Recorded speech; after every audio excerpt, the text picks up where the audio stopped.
If you know you have a rodent problem in your restaurant, you're only days away from your customers knowing as well. Hi, my name is James with Animals in the Attic Restaurant Division. Keep watching and get more tips on solutions and prevention.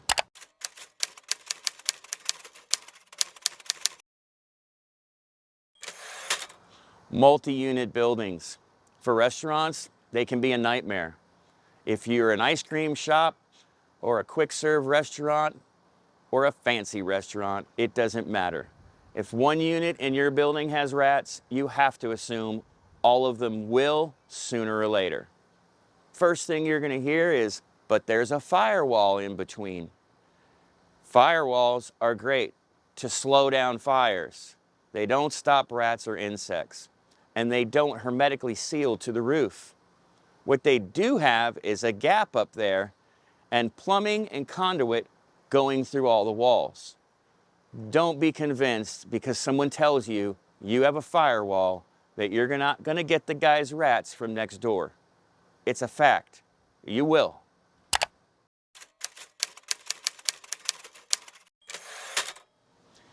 If you own a restaurant, more than likely you've got checklists. Whether you use them or not depends on you. Your daily routine is pretty straightforward, or should be. You come into your business, you check out the crew from the night before, make sure you have stock of everything, and you've got a plan for the day for prepping and getting ready to open. Checklists are key. You need one to open your restaurant every morning. Even if you don't have a rodent problem, you need to know that the prep crew and the line cooks and the front of the house staff are doing their jobs at the end of the night, and your managers, which you pay well, are doing their jobs by double checking the process. Checklists are key. Routines are key, whether you have rodents in your restaurant or not.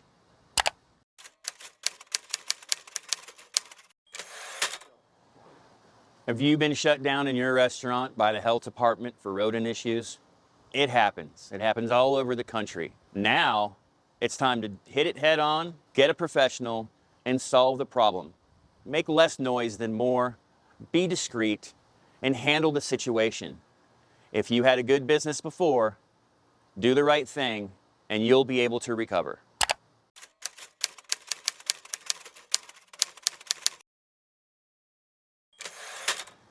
Let's talk about seasons and how they affect rodents, not only in Florida, but anywhere.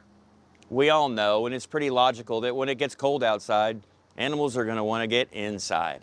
That's when most of the activity is.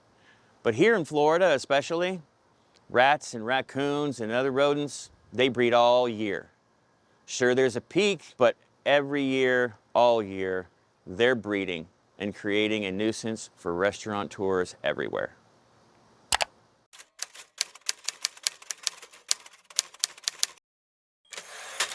So you saw a little critter in your restaurant and you're wondering, is that a rat or a mouse? The bottom line is, doesn't matter. It's a rodent. They breed quickly.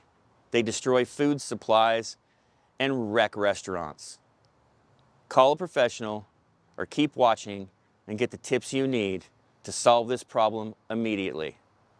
If you have any questions or need help, call or text me at the number below. I'll get back to you quickly and I'll discreetly solve your problem.